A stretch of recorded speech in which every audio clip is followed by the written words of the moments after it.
Hello UPSC aspirants.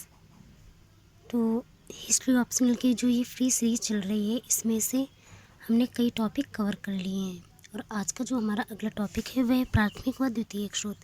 इसके पहले के वीडियोस अगर आपने नहीं देखे हैं तो उनकी लिंक डिस्क्रिप्शन बॉक्स में हमने दे दी है, पहले जाकर आप वो वीडियोज़ देखिए, उसके बाद ये देखिए और साथ में नोट्स बनाते चलिए, क्योंकि हमने अपने सारे जो नोट्स हैं वो वीडियो पे आपको सॉल्व कर दिए, तो पीडीएफ देने की कोई ज़रूरत नहीं है।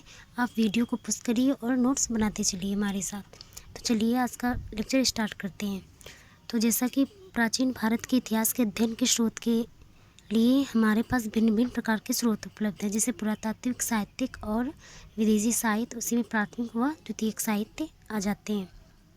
तो हमने पुरातात्विक स्रोत कवर कर लिए हैं। कल हम लोग साहित्यिक साहित्य के बारे में पढ़ेंगे और आज हम लोग प्राथमिक द्वितीयक स्रोत के बारे में भी देख लेते हैं। तो जैसा कि पुरातात्विक स्रोत अधिक प्रमाणिक हैं तो साहित्यिक स्रोत अधिक व्यापक। साहित्यिक स्रोत से प्राचीन काल के सामाजिक सांस्कृतिक जीवन की विस्तृत सूचना प्राप्त होती है।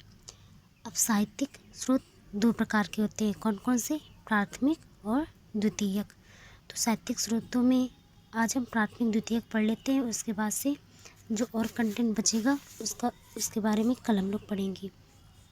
तो प्राथमिक स्रोत उस लिखित प्रमाण अथवा भौतिक पदार्थ को कहा जाता है जिसकी रचना अथवा निर्माण उस काल में हुआ है जिस काल का अध्ययन किया जा रहा है। प्राथमिक स्रोत किसे कहते हैं जैसे कि हम किसी घटना के बारे में आज लिख रहे हैं तो ये हमारा कौन सा स्रोत हो जाएगा? ये हो जाएगा प्राथमिक। और अगर द्वितीयक स्रोत की बात करें तो जैसे आज की घटना को हमने लिखा और उसी को 100 साल बाद कोई पढ़ के उसी के बारे में लिखेगा तो वो कहलाएंगे द्वितीयक स्रोत। तो प्राथमिक स्रोत का मतलब होता है कि उसका जो निर्माण होता है उसी काल में हुआ होता है, ठीक है। तो ये प्रमाण उसी काल से संबद्ध होते हैं तथा उस काल की विशिष्ट घटना की आंतरिक सच्चाई को प्रकट करते हैं। प्राथमिक स्रोत में निम्न चीज़ें शामिल होती हैं, जैसे मौलिक दस्तावेज, राजकीय रिकॉर्ड, पांडुलिपि, पत्र, जीवनी लेखन आदि। और द्वितीयक स्रोत के बारे में देख लेते हैं। द्वितीयक स्रोत प्रमाणिक स्रोत से भिन्न होता है।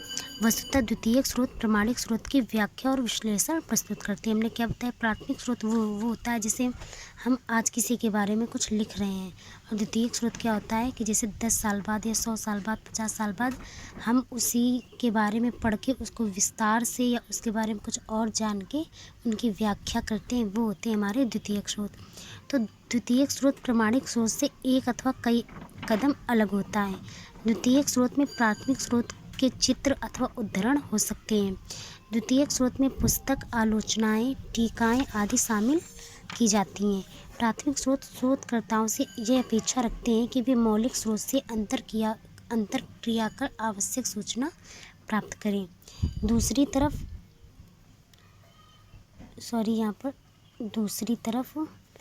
द्वितीयक स्रोत प्राथमिक स्रोत का संपादित एवं परिवर्तित संस्करण होता है। जो द्वितीयक स्रोत होता है, जैसे आज हमने कोई स्रोत लिखा, किसी के बारे में लिखा, अगर उसमें कोई त्रुटियां आए तो द्वितीयक स्रोत में उसके सही होने की मतलब संभावना होती है कि उसको सही करके हम लोग लिख सकते हैं। तो इसीलिए यहाँ पे बताया गया कि जो द्वितीयक स्रोत हैं वह प्राथमिक स्रोत का संपादित और परिवर्तित संस्करण भी होता है। ये संबंधित विषय पर किसी अन्य के विचार प्रस्तुत करते हैं। छात्र एवं शोधकर्ताओं के लिए दोनों प्रकार के स्रोतों का महत्व है। अब देख लेते हैं साहित्यिक स्रोत के, जैसे कि इस फिगर के रूप में भी हम दिखा सकते हैं कि साहित्यिक स्रोत के दो प्रकार होते हैं, प्राथमिक स्रोत और द्वितीयक स्रोत। प्राथमिक स्रोत में क्या क्या आता है? मौलिक दस्तावेज, राजकीय रिकॉर्ड, पत्र, पांडुलिपि। और द्वितीयक स्रोत में क्या आता है? पुस्तक, आलोचनाएं और टीकाएं। तो प्राथमिक द्वितीयक स्रोत के बारे में हम लोगों ने पढ़ लिया। अब देखते हैं अध्ययन के स्रोत के रूप में कविता। ये छोटा सा टॉपिक था, हमने सोचा आज इसे भी कवर कर लेते हैं। तो जैसा कि कविता मानव संवेदना की क्या होती है? भाषा होती है। हम लोग कविता के माध्यम से मानव की संवेदनाओं को, भावनाओं को प्रकट करते हैं। तो गद्य विचारों की, कविता मानव संवेदना की भाषा होती है तो गद्य विचारों की, ये इंट्रो में थोड़ा सा लिख सकते हैं तो अच्छा इंप्रेशन पड़ेगा। प्राचीन काल के लेखकों ने मानव संवेदना को अभिव्यक्त करने वाली उत्कृष्टतम रचनाएं छोड़ी हैं या लिखी हैं। वैसे तो वेद और उपनिषद काव्य रचनाएं ही हैं। सामवेद को भारतीय संगीत शास्त्र पर आरंभिक कृति मानी जाती है। गुप्त काल तक आकर हमें संस्कृत साहित्य की उत्कृष्टतम काव्य कृतियाँ कालिदास की रचनाओं में मिलती हैं। उदाहरण के लिए मेघदूत, ऋतुसंहारम, कुमार संभवम एवं रघुवंशम, ये सब क्या है, महाकाव्य हैं और ये कविताओं पर आधारित हैं। प्राचीन काल की काव्य रचनाएं केवल मानवीय संवेदना एवं सौंदर्य अभिरुचि को व्यक्त नहीं करती, अपितु उनमें समकालीन अर्थव्यवस्था, समाज एवं संस्कृति भी अभिव्यक्त हुई है। कविता का मतलब जो प्राचीन काल की कविताएं, उनमें केवल ये नहीं कि मानवीय संवेदनाएं ही अभिव्यक्त हुई हों या मानवीय संवेदनाएं या सौंदर्य झलकता हो, उनके अतिरिक्त हमें उस समकालीन, उस समय की अर्थव्यवस्था, उस समय का समाज, उस समय की धार्मिक संस्कृति और कई राजनीतिक कारकों पर भी प्रभाव पड़ता है, उनकी झलक हमें दिखाई देती है। उदाहरण के लिए अगर वेद 1500 ईस्वी पूर्व एवं 500 ईस्वी पूर्व के बीच के काल का इतिहास जानने का प्रमुख स्रोत है, क्योंकि वेद को भी क्या काव्य रचनाएं ही माना जाता है। तो उपनिषद 6ठी सदी ईस्वी पूर्व के पश्चात के भारतीय समाज, धर्म और दर्शन के विकास पर प्रकाश डालते हैं। तो इन वेदों से हमें प्राचीन भारत के इतिहास की बहुत सारी जानकारी भी मिलती है। कालिदास की रचनाएं न केवल सांस्कृतिक साहित्य की मान धरोहर हैं, अपितु ये गुप्त काल का इतिहास जानने का प्रमुख स्रोत भी हैं। अब जैसे यहाँ पर बीच में कोई हमने यहाँ पर लिख दिया है कि जैसे कालिदास के किसी भी राइटर्स की अगर पोएम लिख देंगे, अगर इस तरह का क्वेश्चन आया तो अच्छा इंप्रेशन पड़ेगा और शायद 1-2 मार्क्स बढ़ जाएँ।